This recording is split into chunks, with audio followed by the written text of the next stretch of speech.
quality and a variety of tropical timber. Producing products sustainably and following globally recognized standards.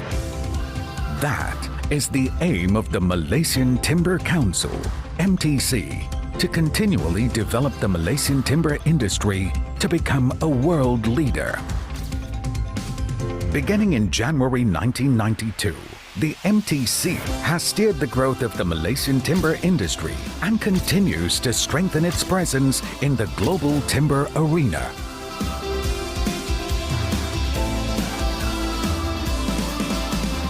The MTC ensures its sustainability by improving its competitiveness, enhancing market access, and creating trade opportunities.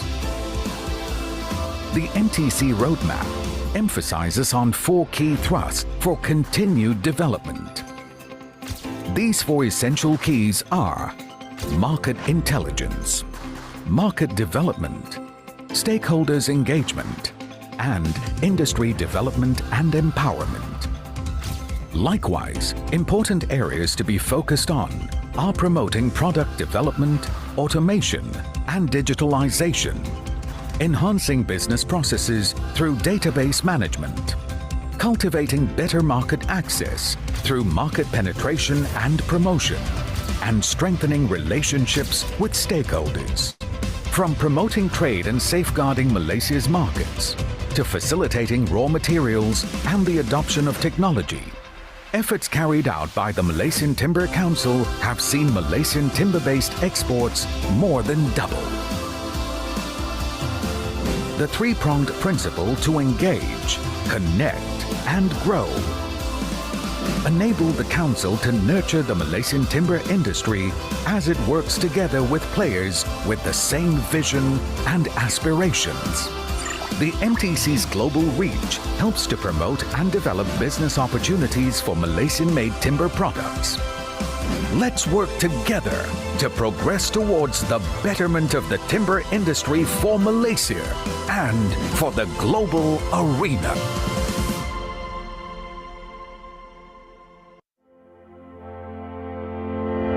Malaysia, well known the world over for top-notch quality and a variety of tropical timber. Producing products sustainably and following globally recognized standards. That is the aim of the Malaysian Timber Council, MTC, to continually develop the Malaysian timber industry to become a world leader. Beginning in January 1992, the MTC has steered the growth of the Malaysian timber industry and continues to strengthen its presence in the global timber arena.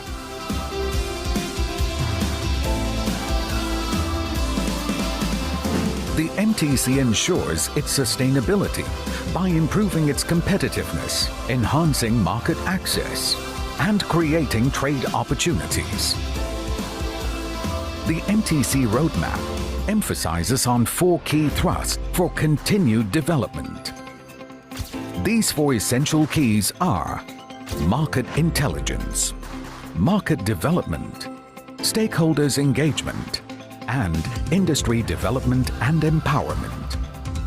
Likewise, important areas to be focused on are promoting product development, automation, and digitalization, enhancing business processes through database management, cultivating better market access through market penetration and promotion, and strengthening relationships with stakeholders.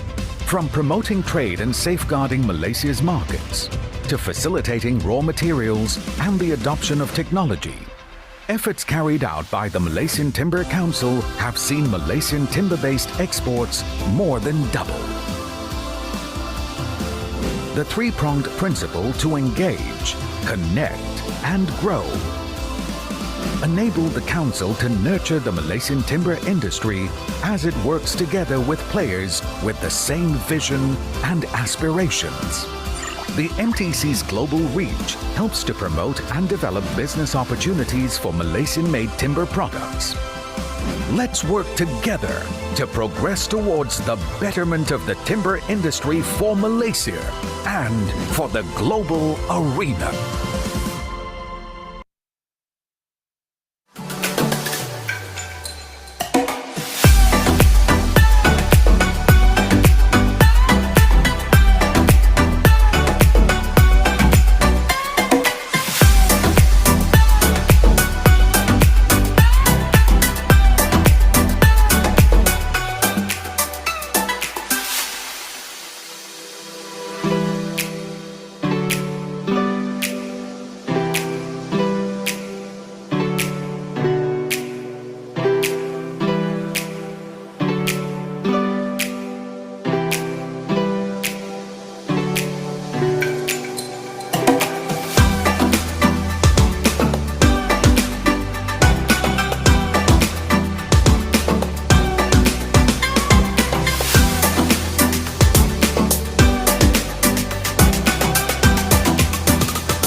Good morning, ladies and gentlemen. This is Mariatul Amira. Welcome to MTC's Timber Talk. Topic of today, innovative timber design bridging traditional craftsmanship with contemporary trends.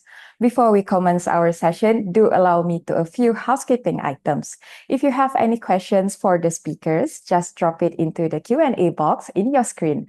Our speaker will address them during the discussion segment.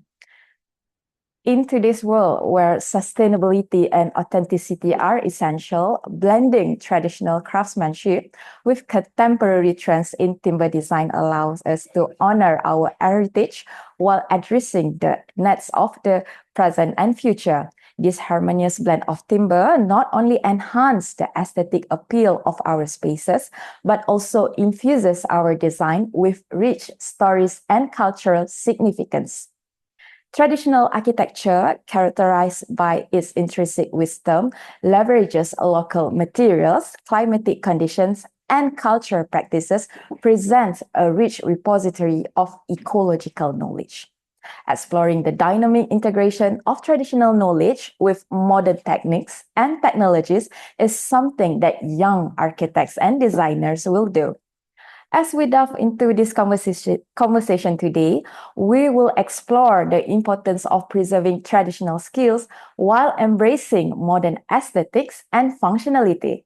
We will also discuss how the unique qualities of timber, along with the revival of traditional timber methods, are trending in today's design.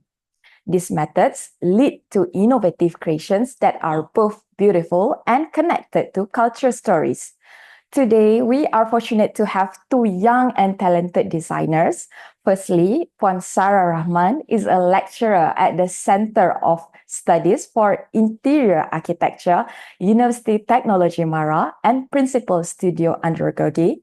With a master's degree from the Royal College of Art in London, Sarah has dedicated herself to advancing the field of interior architecture, particularly in commercialized and installation design.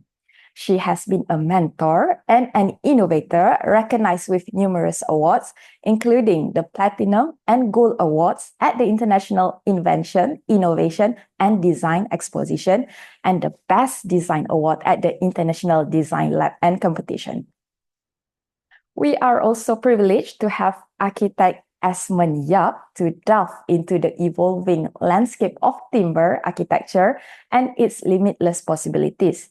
He is an award-winning architect and interior designer with significant 9 years career marked by a diverse portfolio of projects varying in complexity and skill. believe in the transformative power of design to enrich people's lives and elevates the quality of the built environment. Good morning, Puan Sarah and Architect Esmond. Welcome to the talk. Thank you. Thank you so much for coming. Thank you. And for you who are online, thank you for joining us. All right, let's start with Sarah. Sarah, maybe you can share with us what are your primary sources of inspiration when it comes to incorporating timber in modern design? And from the perspective of a furniture designer, how can traditional methods enhance the functionality and aesthetic appeal of modern products? Thank you, Amira. Thank you for having me today. So I think looking at the timber traditional methods are actually one of the inspirations of the design. I think we always go back to, back then traditional timber are actually the main things that people are actually working with, because at that time, back then, timber is actually, part of like the main sources that people are actually working with. So we have a lot of good qualities in terms of timber joineries and so on, which I think all that are actually give a lot of inspirations into my work, especially in furniture design. So I think I'd like to share things that I did last year. Last year we did a Nilampuri furniture, which is this is under Timber Incubator Program. So the Nilampuri furniture is also inspired by the traditional timber techniques.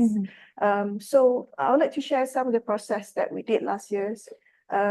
This is a collaboration between me and Datuk Peter, who is the owner of Geolozini, Wood Story. So we collaborate with them, and we have a lot of process going on, discussing in terms of what sort of design that we want to work with and what sort of issues that we are responding to. So I always start by looking at the current issues that we have at the moment and bring that method as a problem-solving methods in my design. So at least that, whatever design that we have come up with is actually respond to the current issues. So this is just the process that me and Dr. Peter actually working last year to come up with the furniture Nilampuri. So I'd like to share a little bit of why Nilampuri. So it is actually inspired by the oldest mosque in Southeast Asia, called Masjid Kampung Tua. And the Nilampuri is actually the name of the location where this mosque is actually located. So these oldest mosques are actually using tanggam techniques, where it doesn't actually use any single nails or screw or weldings. Everything is actually interlockings, wood interlockings and so on. And it's still intact until now. I think the age is about 100 years already, and it's still standing. So we thought of why can't we use these traditional methods as part of our subject matter for Nilampuri furniture. So we come up with a design intention, like what sort of intention that we want to put in creating this furniture Nilampuri.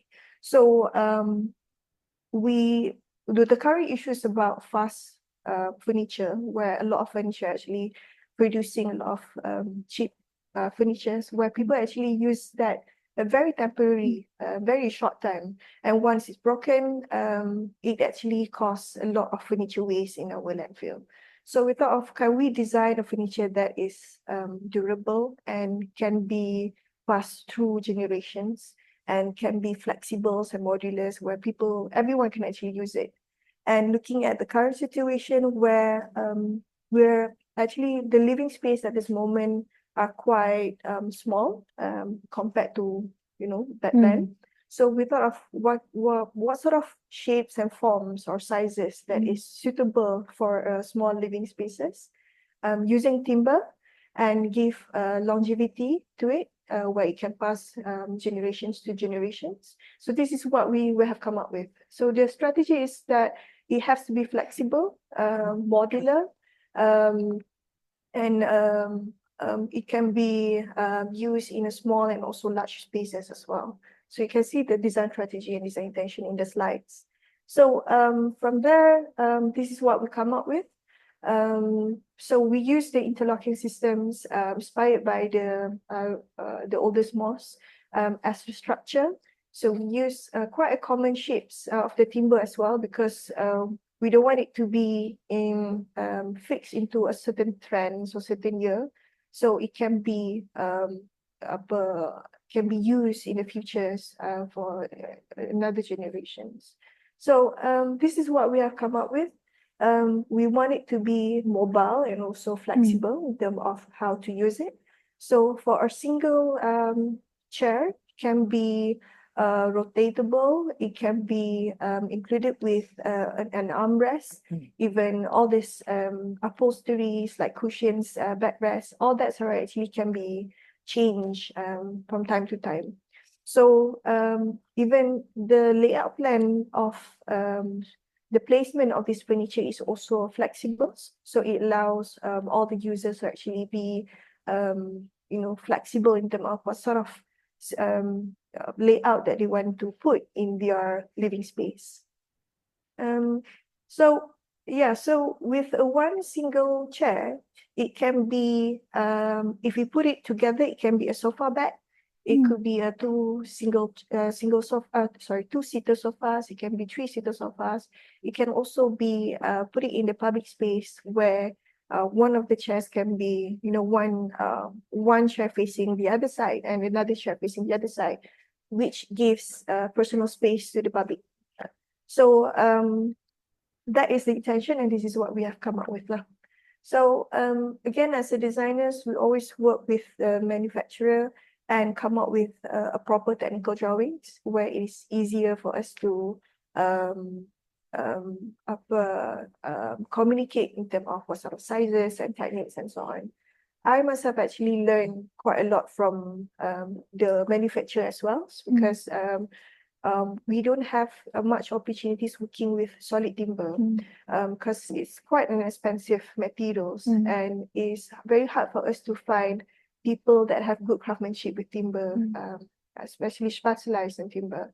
So I really enjoyed the process. This is also part of the Nilampuri series where we created a side tables, also by using interlocking systems. We also come up with coffee tables.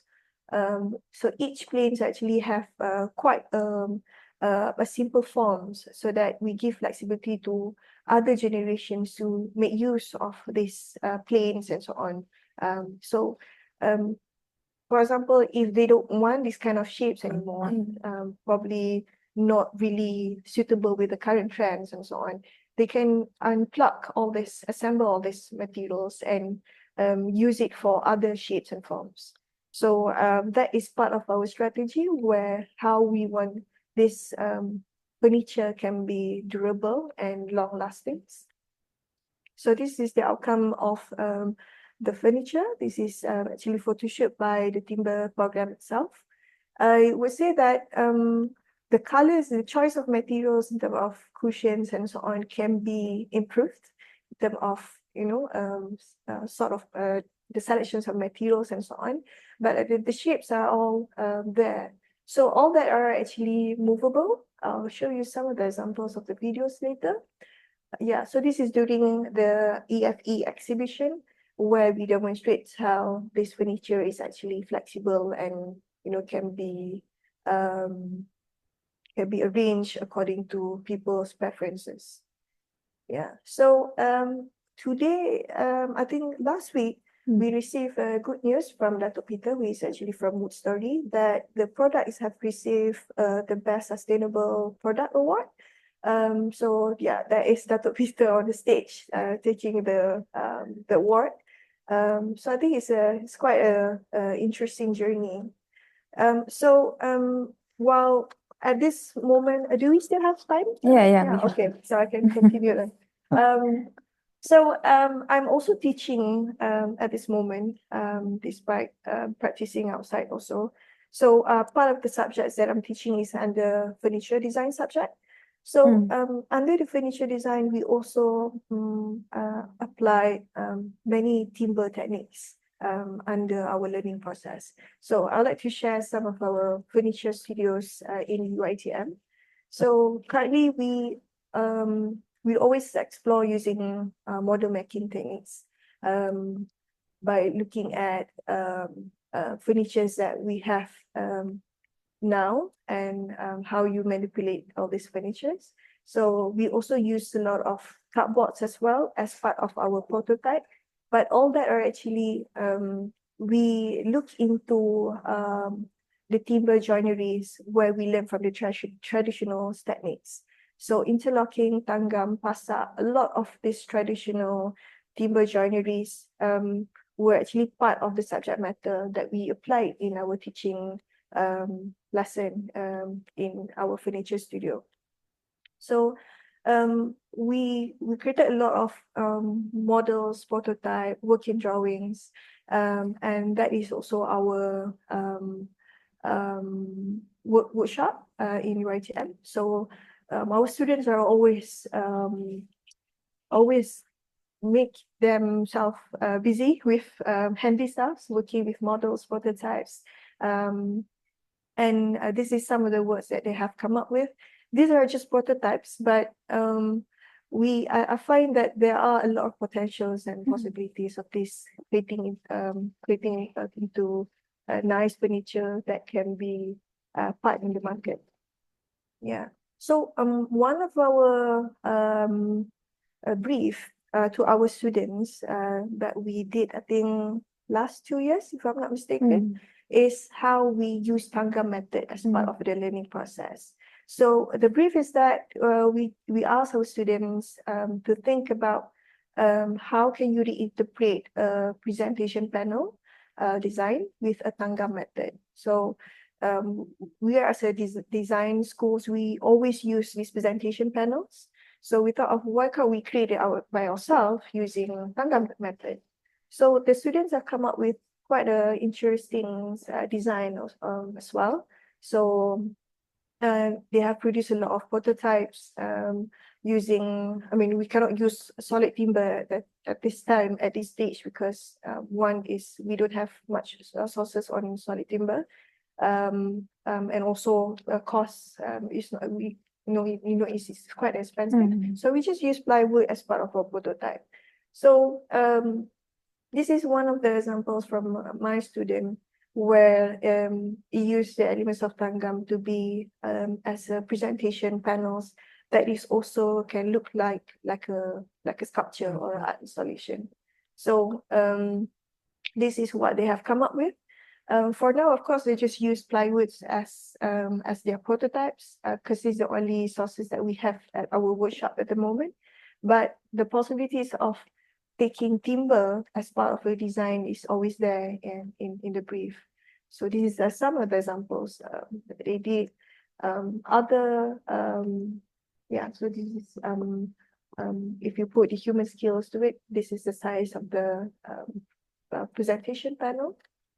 And we also have another group of students who created a very modular presentation panel where it's flexible and can be arranged in different ways. And they also use slotting techniques in their design. So with all that modulars and presentation panels, it can be used in a different ways during the presentation time. So this is the visuals that they have come up with and the technical drawings that they have come up with. So I find that a lot of possibilities and design explorations and experimentation can be done and using timber as part of the process. Yeah, so this is one the outcome of one of the students group. So everything is actually made by hand. Of course, they are interior architecture students. They're not learning industrial design where specific to furniture. So I believe that all these experimentations are such a good, interesting things that they learn in the institution. So yeah, this is the outcome of a different arrangement of the timber presentation panel. So it can be used as a platform to put the laptops and books, other than be a presentation where they pin up their presentation boards. Yeah. Let's just go through all the images. This is another group where they come up with an affinity, is it? Yeah, affinity board. Yeah, affinity. Where it combined timber and also glass or perspex integrate with each other. So they have come up with a flat pack timber presentation panel where you can store them in a flat manner. So it reduces space for the storage. So if you want to use it again, then you can just flip it out, just like a panel menu board that people always use in the front of the door. Yeah, so this is the outcome where it combined timber and also perspex to pin up their presentation boards. Yeah. So other than that is this is all the explorations of reinterpretation of presentation panels. So they use a lot of like slotting techniques and so on. Yeah. Other furnitures that we have produced by the students are also a bench that is also made out of timber, and they use the cross edge techniques as part of their design process. Yeah, so there's no prototype for this, but because this is actually during COVID time, so everything were actually done online. But everything is actually inspired by the traditional joineries of timber. So I think by looking at the traditional timber joineries, it gives a lot of information for the generations nowadays. And I think at this time, we use a lot of, we inspired by all these timber joineries, but we also integrate with other materials as well. So yeah. So I think timber have a lot of, we use a lot of timbers in our experimentation, exploration, and also collaboration. And I really wish that maybe in the future, that because they have a lot of ideas, students, designers have a lot of ideas, but sometimes we don't have the platform to, to be in the market and to experiment to the real people of timber. Yeah. So I think that's it for now. Yeah. Thank you. Thank you, Sarah. It's very interesting how you blend the traditional method using timber, especially on tanggam and joinery and whatnot, with the modern to become an innovation product, and also to infuse the traditional method at the young generation age. It's very cool. Thank you. All right, let's move to Architect Esmond.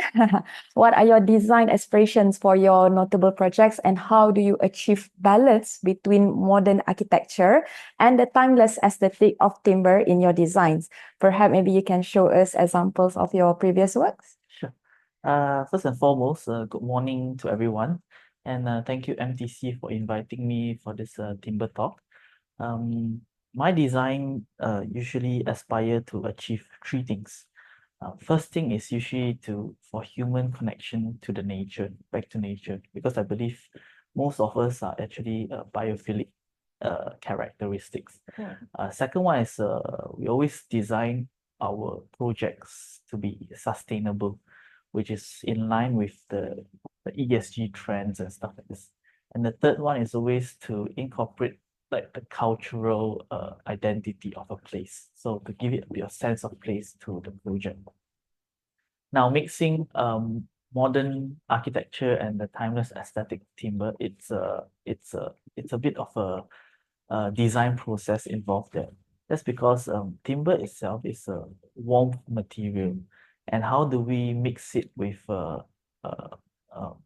modern materials such as steel, concrete, and stuff like this? Because steel and concrete are considered cold properties. So when you mix both of them together, it gives you like a timeless property. So in all our projects, we try to celebrate the timber as it is, as a raw material, just to give people a sense of warmness and belonging. So I have prepared 5 projects for today. So this is the cover bridge. So I always think that a designer has always a background to them, or a bit of a upbringing to them. So we are located in Malaysia, which is the tropics, tropical climate. So 70% of our land is occupied by tropical rainforests. So this has a big drive on how we should design and stuff like this. When I was young, I used to live nearby a forest area. But over the years, due to modernization, urbanization, the picture on the left happened, which is deforestation, and it made way for highways like, as you can see there, the Suki Highway. It's quite sad to see like a nature forest can be cut down to create a man-made highway. So this has inspired me to design most of the projects based on sustainability. And the buildings and constructions are responsible for 37% of carbon emission globally. So higher carbon emission means increase in global temperature. So in 2012, from year 2000 to 2012, Malaysia is one of the highest country that is involved in deforestation. So that is the picture on the right that you can see, the picture of deforestation. So every time when deforestation occurred, you can see the temperature rises. This is a bit of a temperature in Malaysia from 1901 to 2020. You can see like over the past 20 years, the temperature has been increasing tremendously. So what happens when temperature increase? So every year it gets hotter and hotter. And you can see on the diagram by CNN, so with an increase of 1 to 2 degrees Celsius, the water level or precipitation in the atmosphere increases. So that will generate more and more impact towards the climate and environment. So in 2023, we had a 1.48 degrees Celsius increase in temperature. So what happens when temperature increase by 2 degrees Celsius? This will happen when the temperature increase by 2 degrees Celsius. So you can see like there are a lot of things that are occurring now that is very relevant, such as flooding, and of course, last month there were flooding occurring in Kedah and the East Coast area. So that has a negative impact on not only the environment, and also it also impacts the social impact. So the kids lose their school, and also economical impact. So like there's a loss of food security, etc. So all this is like all ties together in how we need to design to be more sustainable. So how do we benchmark sustainable design? I'll just briefly go through this. So we have a GBI for interiors, which is by PAM. GBI is known as the Green Building Index, where timber, there are few segments that has timber in it. The first one is of course MR4, which is renewable materials and sustainable timber. Second one is continue on that, rapidly renewable materials and sustainable timber. So these are the items that we can drive or guide us to design better for the future. Some websites that's what I looked up when designing using timber, MTIB website or MTC website. Okay, so today I have 5 projects that I would like to show. Some are competition, some are real life, some are still in the experimentation phase. So the first project is of course the big scale, a slightly bigger scale project. It's a project competition for Pasar Awam Bukit Mertajam. The idea is to upgrade the existing market and offer facilities for the traders and visitors. So this is the existing picture that you can see, which there are a lot of part and parcel zinc roof put together. So there's no cohesiveness towards the entire market. This is the back view of the market, front view of the market. So the market was unfortunately had a fire 2 years ago that burned down most of its interior structure. And in some of the interior view, you can see it's a very dark, wet, dingy. Those are the characteristics of a typical market in Malaysia. So that's what we try to do away with that. So some of the inspiration that we get around that area is, of course, Malaysia is very famous for Pasar Malam. So Pasar Malam is like there's an umbrella and there's people walking through, traversing the marketplace. So as we walk around the site, we notice some of these timber old houses or old colonial houses that start to inspire us. You can see the louver window and stuff like this. More of these commercial buildings, shop houses. And of course, it's the Pulau Pinang tree. Bukit Matajam. This site is situated in Bukit Matajam. So the reason is Bukit Matajam is like there's a lot of hills towards it. So we take all this into consideration, whether it's the roof form, the entire space of it to make it very airy and bright inside, just to reduce the energy consumption. This is the program in it. And so you can see some of the process of it. So we have to alter a bit of the building to give it a bit of cohesiveness and of course fitting the brief requirements. Some of the elements that we use. This is a section of elevation drawings that you can see, where we try to incorporate a bit of a very big canopy and of course some of the timber screens that we use. So you can see we try to do a bit of an umbrella structure towards the, if I go back here, you can see we try to do a bit of umbrella structure towards the entire building. It's quite an ambitious project because try to use a bit of timber and steel towards creating this big canopy over the entire market. This is how it looks like from the back. Yeah, so it creates like a very welcoming and sense of openness towards the entire market. And the interior view of this, so we try to use timber as a canopy, and of course the roof panels, everything. So it tries to be sustainable, net carbon zero in our proposal to this. So some of the ideas or the ideas that we got out of this is we're using salvage wood, means less materials goes to the landfill, so it makes it more friendly to our environment. The second project, it's installation that we did last year for MIID Reka Interior Exhibition. The theme was design supercharged. So it's actually like try to bring the energy of light towards this exhibition. Our client is Lumber Mart actually. They gave us a brief to showcase wood can bend. So that is their very simple brief, and they gave me these two images that were installed in a I think show gallery. So they wanted something like this for their booth. Of course, being architects, we try to experiment with more how to push the envelope of it. So this is the site. The site is actually a triangular site where you can see there's a primary circulation and secondary circulation.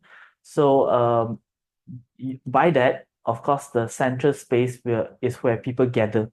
So on the right side is the working drawings of how we had to work through it, whether it's dimension, how we erect the entire structure together. So this is the entire experiment or construction process, visiting the factory, testing out, and of course installing on site. This is the final outcome. So what we try to do is we try to like bend the timbers to give it a bit more fluid and organic form. You can see like one wall, which is on the right hand side. That's the wall that the first thing that visitors will see when they walk into the exhibition space. So we try to continue the wall up to the ceiling to give it a bit more interplay of shadow and light towards the pavilion. This is close-up details of it. So last year, actually coincidentally, today last year, which is 29 October, the former KPKT Deputy Minister YB Akmal was there to launch this pavilion. So it was, I think it was considered quite a successful pavilion. So from this, we learned that timber can be perceived as a more fluid and organic form as compared to those traditional beam and column setting. So you can see this design process. The next one that we participated and won was was a sculpture for Johor, and this is called Green Steps. It's located in Pasir Gudang. Okay, so the theme for this is dynamic Pasir Gudang, and the client wanted to showcase the identity of industrial and port city. So we started looking at what is Pasir Gudang. So Pasir Gudang is essentially a port city. So port city usually creates all these negative impact to the environment, which is pollution, more pollution and haze. So it creates a very bad environment for the people. Part of the transportation for an industrial or port city, there are a lot of timber pellets to it. So we look at how can we use timber pellets as a main material to create this sculpture. So the site was actually a beautiful site. It's at the intersection of two roads, and it's the back of it is actually a water fountain to it. So what we try to do is we try to use how can we frame the water fountain and create a different perspective or vantage point along it. And of course, we study like the human anatomy and how our timber palette can play with the human anatomy together. So very interesting research that we got was in 2021, the global industry packaging, it's valued at 56 billion. And then wooden pallet itself, it's a substantial portion of this. It is equivalent to 11.1 billion. So it's actually around 20% of the entire transportation goods value. So it's actually a significant part of it. So this is our drawing that we try to arrange. As you can see, it frames the water fountain behind and create a community space that it slowly terraces up to the top there. This is a bit of how it looks like from the side perspective during the daytime. So you can see it frames the fountain in the middle at the intersection of the road. And this is the nighttime view. So you can see the shadow starts to spread out, creates a very nice ambience at night to attract the local community and engage with that. Yeah, so interesting to note also that wooden pallets can be used 5 to 10 times before they are being recycled or being used for another purpose lah. So that we can reuse wooden pallets many times before it is being given another life to it.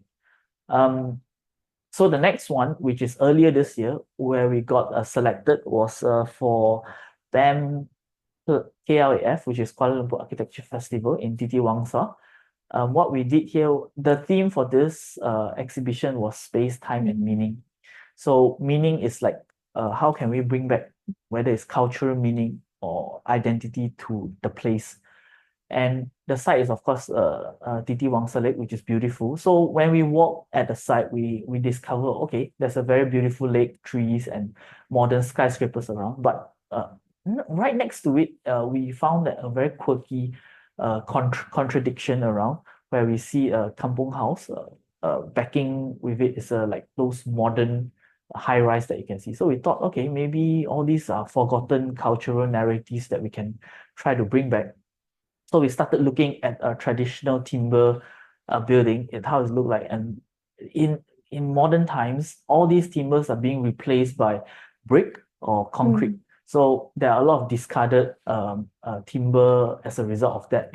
So we thought like maybe we can start to explore of how we can rearrange this timber to make it a beautiful pavilion. So on the left-hand side, you can see it's a very simple frame pavilion, where you get a very simple frame of the landscape, which is the third row. And so we started arranging vertically. When you arrange vertically, the space in terms of the volumetric is somewhat similar to the left-hand side. But when you go to the third arrangement, which is arranged horizontally, it gives you a bit of more refuge space that creates a different volumetric space. And it also creates a very distorted picture that we want people to remember. So when you distort someone's experience or memory, usually they'll start to remember, oh, you can actually create something like this with timber. And this is how it looks like, exploded axonometric of the construction. A bit of drawings, and during the nighttime or dawn, it looks like this, where we suspend the timber to create a bit more different vantage point as you journey through it. This is from the inside, and a bit of shadow on the grass when the sun hits a different time of the day. So from this, we can preserve the memories of a city by reusing disposed timbers. So that was the lesson, very important, which is a cultural or heritage lesson that we can learn. So moving on to mid of this year, which is we managed to, this is weaving waste for MTC, for PAM Architects 2024, where we managed to win the Best Booth Curated Booth Award. Thank you so much. So the theme was actually quite simple, which is timber and sustainability. So to showcase the public how timber can be seen as a different form or solution to it. So we started looking at the history of how MTC booths were done or were made or were designed. So you can see all these are the past projects that have been completed. So we thought like, okay, maybe we try to do away with a typical post and beam construction and try to create something more fluid. So we started looking for inspiration. So our inspiration was, of course, we were inspired by the Malay weaving of the basket. So then you get to see the handicraft of the people making it.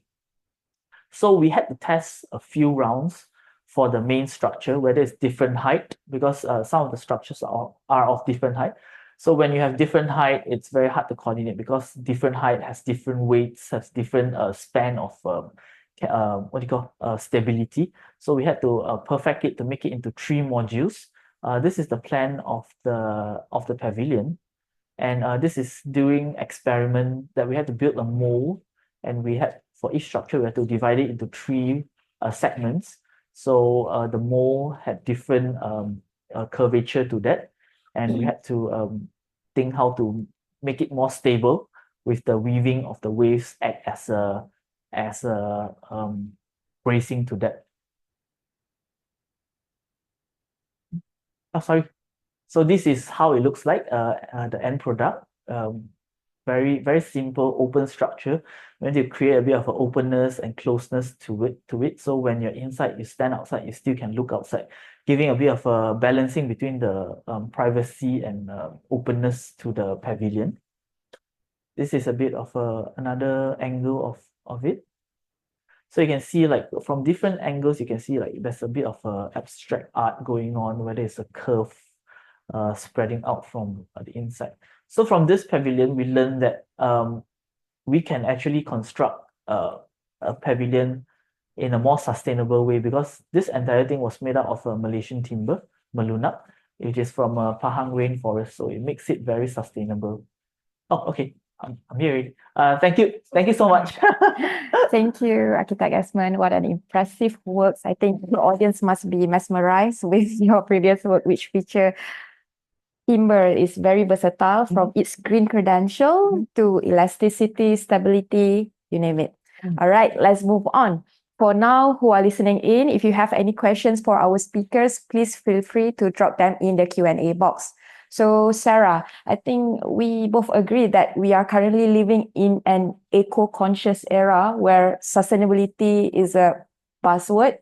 And what does ESG or sustainability play in your design process, especially when working with timber? Okay, thank you, Amira. Thank you for the question. So I think in designers or architects, we always put sustainability in our design thinking process. I think we are trained to be sensitive towards social, environmental, and the people, because we are actually like a problem solver rather than like an artist where we give a lot of inspiration and message only.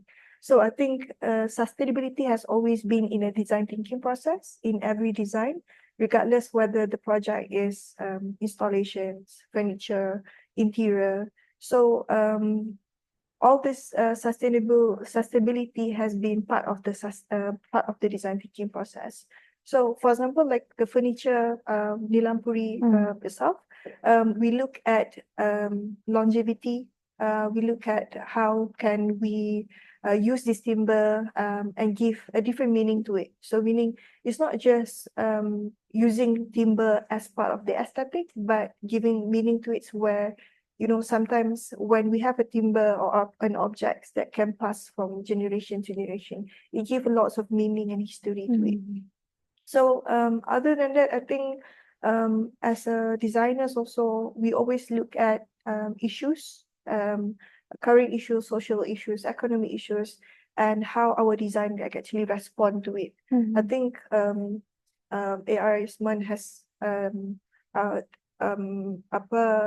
presented your works, and you always emphasize on issues, right? The current issues on the side, and we always put that in our design thinking process. So I think sustainability or ESG role have been a very important role in our design thinking process and throughout our making process and so on. Yeah. All right. Okay. So, Architect Esmond, based on your experience, what are the challenges and opportunities of using timber in design architecture? Okay, first I'll start off with the challenges of using timber in design or architecture. So timber is actually to me, is a very fragile material because it is very susceptible to the climate. Timber, can get moldy, or what's the other word for it? It's very susceptible to the climate. So whether it's a pest or the moldiness for this, so means we need to take extra care when we use timber in our design, whether it's treatment to it and stuff like this to make it more durable and for all these challenges. The other one is, of course, challenge for timber. When we use timber, it's the fire safety of it. So there's still a lot of room for us to look into the fire safety in terms of design using timber in whether it's architecture or interior design. Now, coming to the opportunities in design using timber, I think there's a vast opportunity of using timber because timber to me, is a very versatile and lightweight material as compared to other materials. So when you have a very lightweight or versatile material, it's easy to design and just slot it in, so it doesn't require that much support to the entire structure. So there's a lot of opportunity, and especially now, which is what Sarah mentioned, the more and more people are moving towards this ESG movement. So timber is also an opportunity for us to look into this movement because timber it's a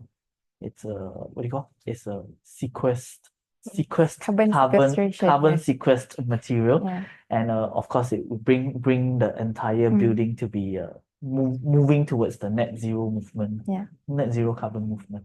All right. Okay, we receive questions from the audience. I think this question is to Sarah. The design using cardboard is interesting. Is that strong enough? How about when it comes to water spills? I think it's referring to the project. Okay, right. Thank you for the question. Where should I look? This camera? That one. Okay. I think the cardboards are actually prototypes.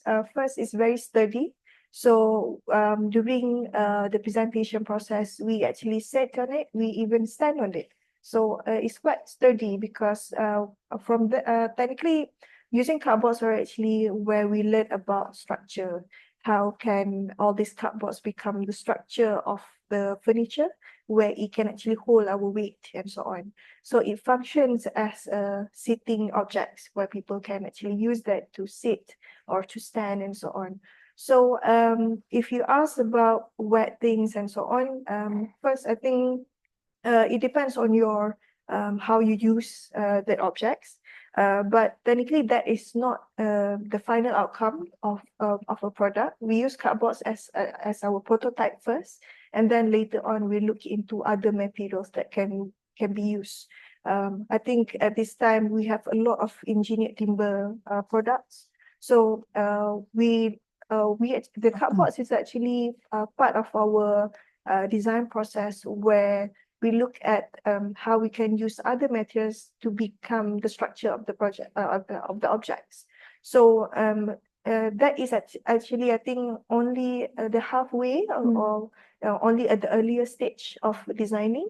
So after we have finalized all this stability, durability, then we can think of what sort of other materials that we can work with. Other potential materials are like engineered timber wood. We can also use other materials as well. So yeah, I hope that answer the question. Thank you. Okay. All right. Next, I think this question is to Esmond. Apparently the audience is interested with your project on the market in Penang. So how much timber is used in this structure, and are those reused timber? Thank you for the question. How much timber we use, we did not quantify the timber we use here. Sorry, what was the other question? Yeah. How many? If you can see, some of it are new timber, some of it are reusable timber. Not sure you can see the screen that we use for the facade was actually, we try to use reusable salvage timber, because when we design it, we had to clear 2 segments of the market next to the market. So there they have a lot of salvage timber that we can potentially use for the screen.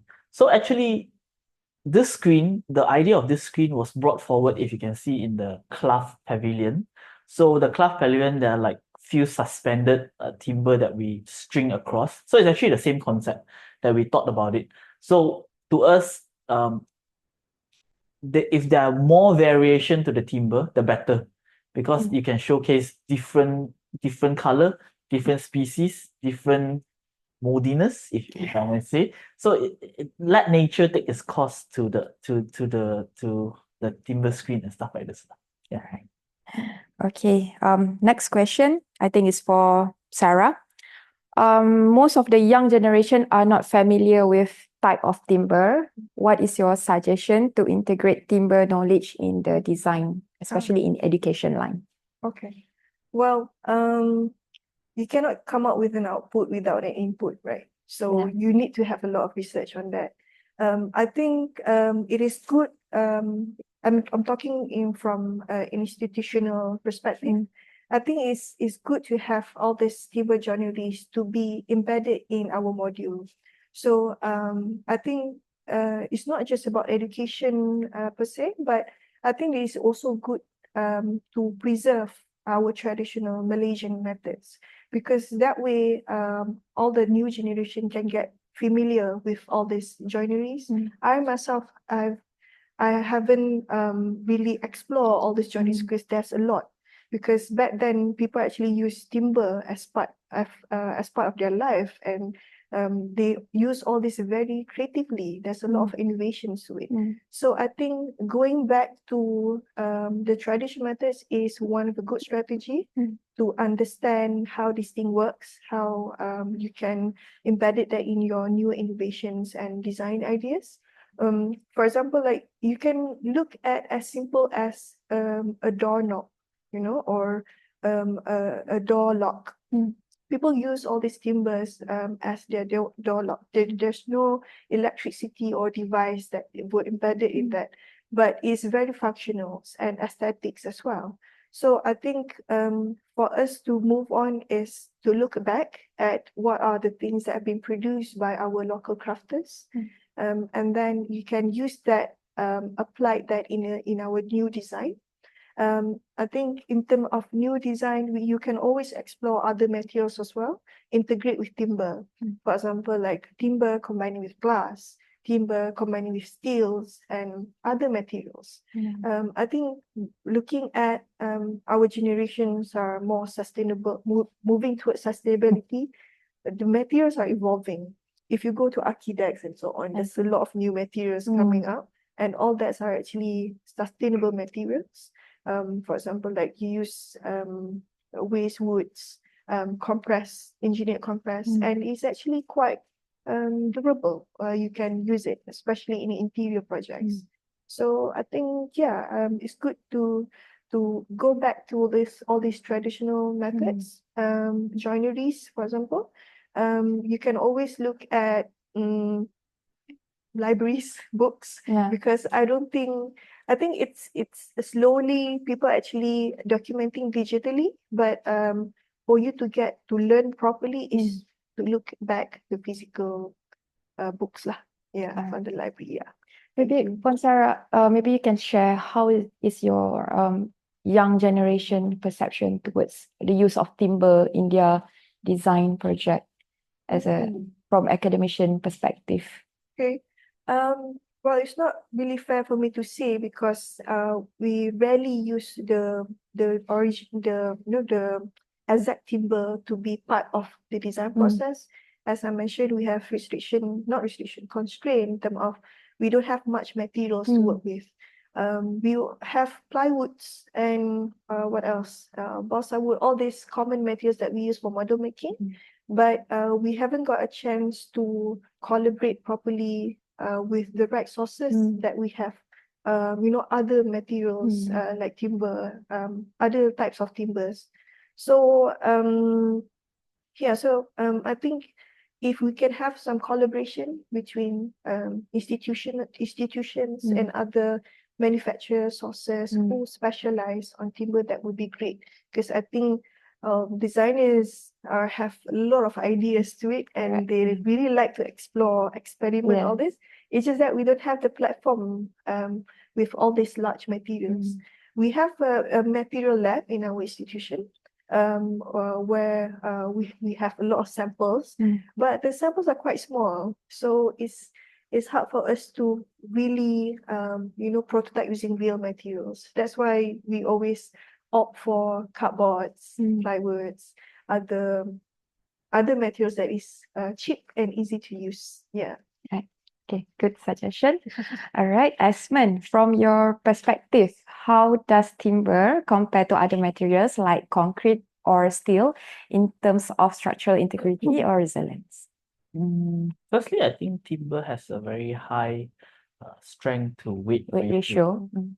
so it gives it a bit of an advantage as compared to concrete or other materials like steel or concrete.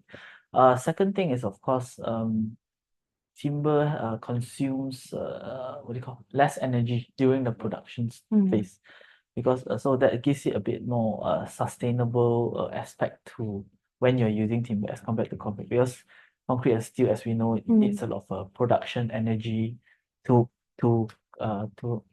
make it happen.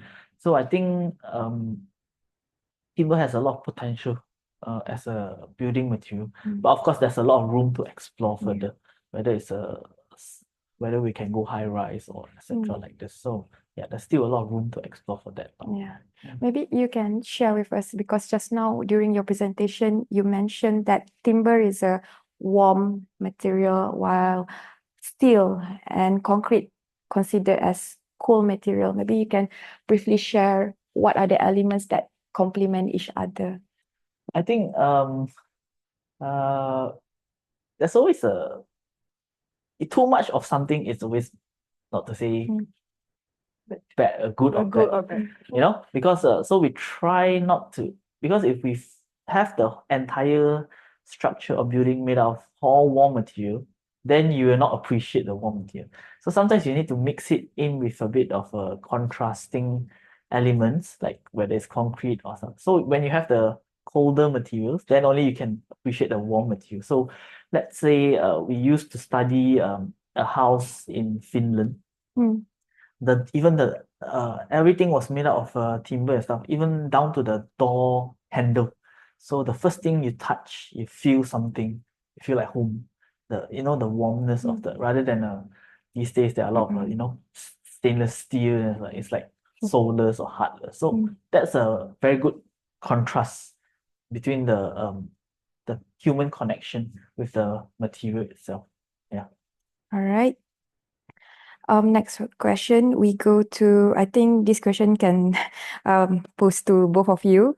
How about other materials? Did you incorporate like bamboo or OPT in your projects apart from timber? OTP. OPT, oil palm trunk. Oh, bamboo I haven't yet Yeah. explored. Still, that's why there's a lot of room for exploration. For the OTP, OPT, oil palm trunk. Yeah. we are currently working on a coffee table using OPT. OTP. I keep getting it. OPT. Oil palm. Or Oil maybe I'll palm just say trunk. oil palm. Oil palm. trunk, Oil yeah. palm trunk. Because it's I think it's another alternative as to timber. Maybe it's cheaper. I don't know yet. That is more sustainable because you can see these days there are a lot of like timber plantation. Palm oil plantation that has been chopping down. So there are a lot of wastage. I was talking to this professor from Wing. What's that company called? From Mr. George. Mr. Josh, yeah. Mr. George company, there's Yeah. a professor there who Mm. flew all the way from Iran, if I'm not mistaken. Then he investigate all this oil palm trunk. Yeah. So yeah, currently we are sort of experimenting it with a coffee table for that. Yeah. All right. Interesting. Got this, Okay, this question to Sarah. What is the difference between Malaysian tangkam and Japanese kigumi technique? Since both are not using nails. It's quite a technical question. Wow, Yeah. that's quite a technical. Just for your just to clarify that I'm not a timber joinery expert. So I'm still in a learning process looking at all these timbers joineries that can be embedded in our design. I think it doesn't matter whether the joineries are actually Malaysians or Japanese or other countries. I think at these days we have a lot of design manipulation already. Sometimes we don't know the origin.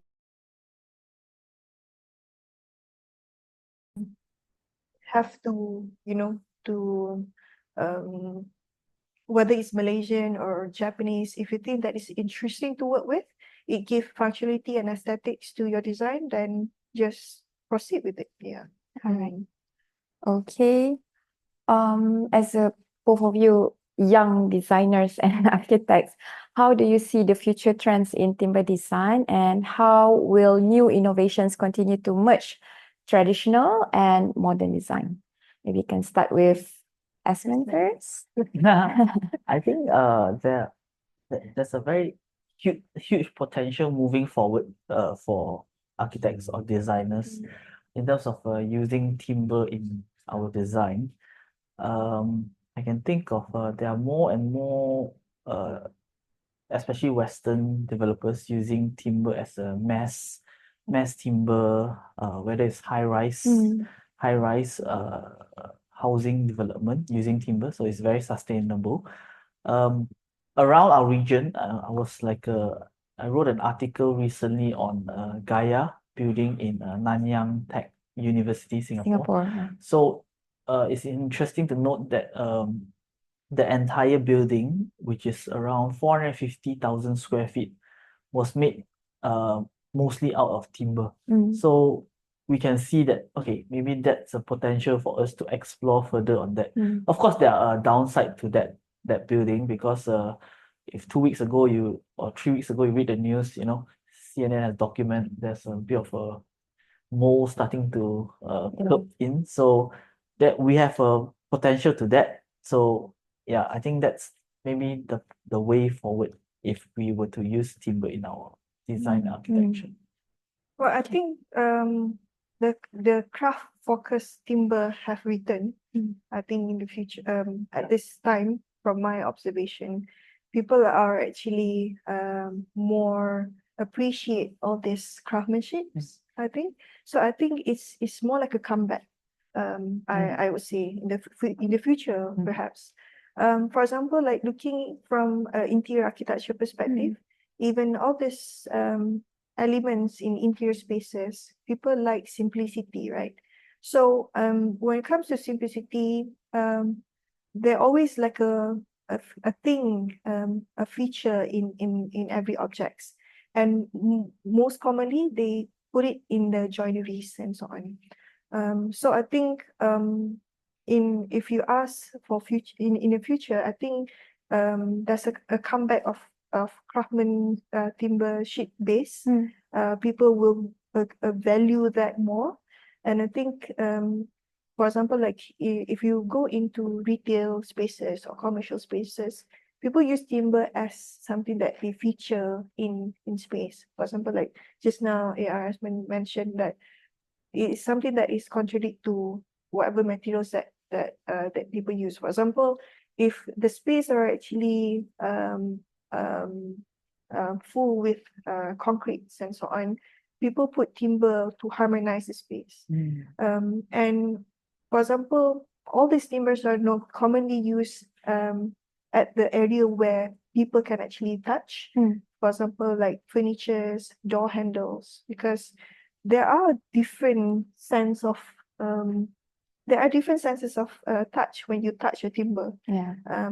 You can tell whether it's laminated or original timber. So I think timber. yeah. So I think for the future trends or future, I think people take timber more more properly, like and put it as a feature, something that like a feature in a space, rather than something that you use holistically. Yeah.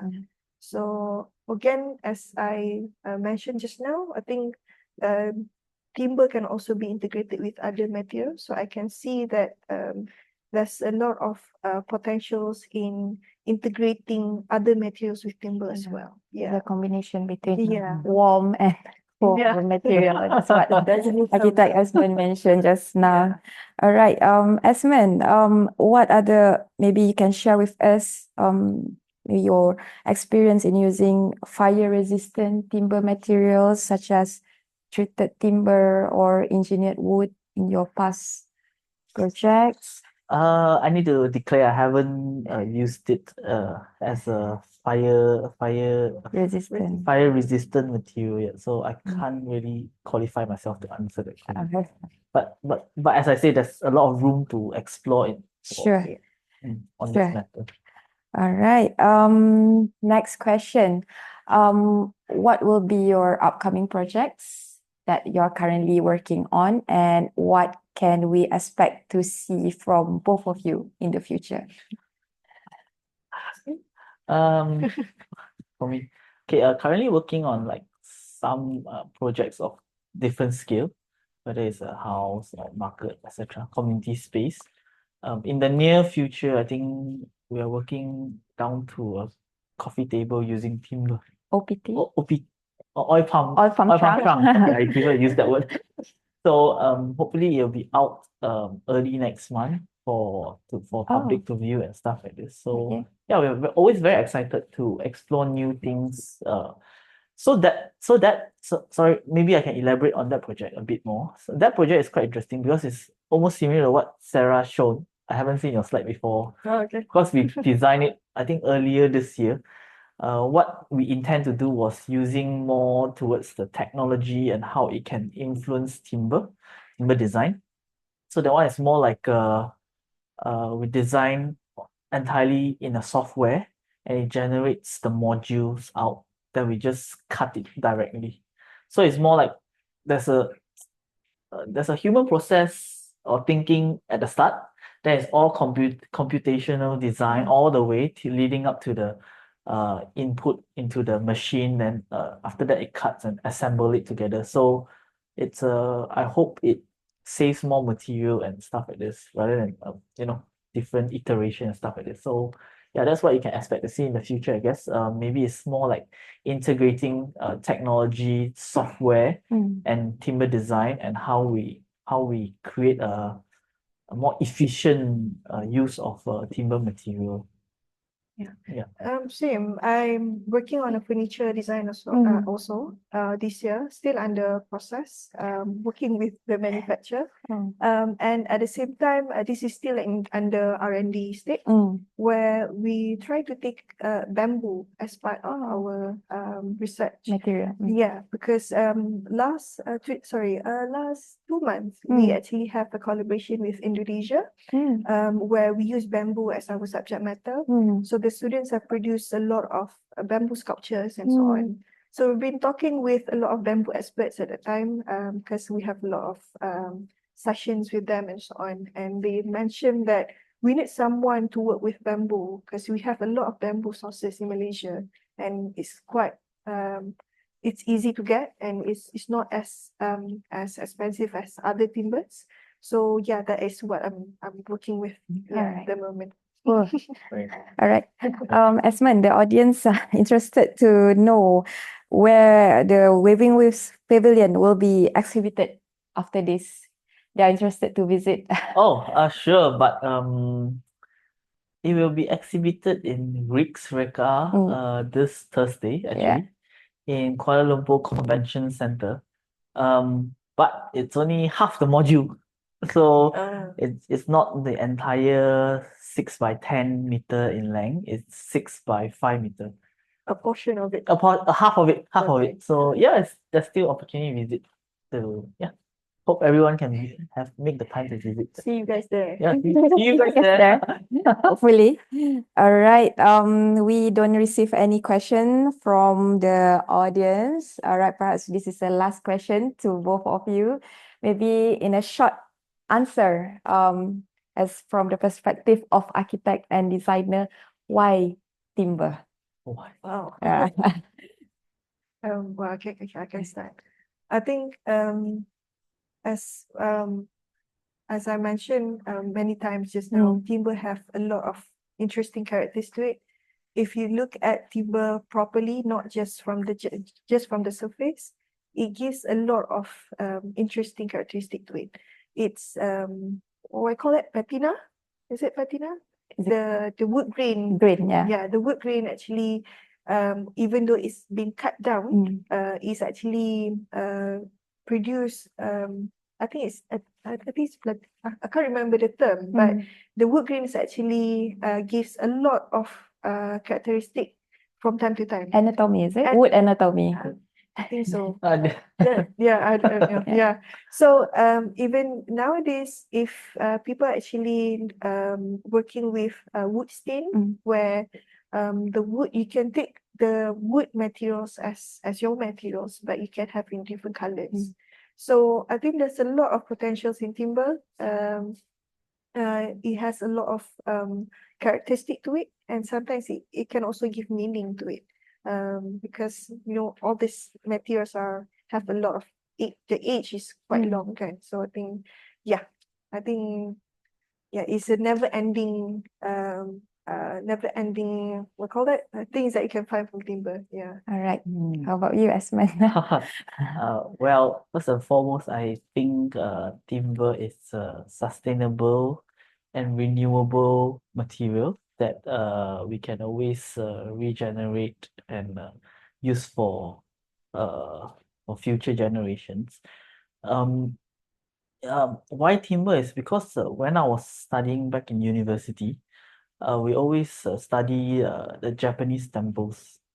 So some of the Japanese temples that were constructed are made of timber, and interestingly, they can be assembled and disassembled within months, and not only just the construction process, it also teaches the value of construction or the skill set to the population around. So it impacts not only the economic part, it impacts the social part. So when using timber, there's a bit of this long history and traditional and culture to use timber. So in Malaysia, why are we so famous for timber? Is because firstly, 70% is covered by rainforest. So we have a lot of abundance in resources material. Then you can see, like, last time the people here, or maybe some of it you still can see they stay in those kampong houses that Yeah. are made of timber. Timber. Yeah. So in a way, it's actually like ingrained in us to use this timber all the time. So I think in recent times it's making a comeback, which is a good thing. Yeah. Because we have seen so many concrete, steels, Yeah. glass. It's just sometimes it becomes soulless. You know what I mean? Sorry, Yeah. I'm using these words for soulless, cold and stuff. So it's very good to see that it's making a comeback to and very active in the industry lah. All right. Thank you. Okay, ladies and gentlemen, we have come to the end of our talk. On behalf of the Malaysian Timber Council, I'd like to thank Puan Sarah and Architect Esmond for sharing their valuable experience with us. Before we end, I would like to inform you that there will be a live feedback poll. Please take a couple of minutes to answer, as your feedback is very important for us. I hope you find this session insightful. We regularly organize seminars, webinars, and sharing sessions on the latest about the timber industry. We will continue to line up a series of speakers who will be touching on various subjects. We really appreciate your participation today and hope to see you again in the next session.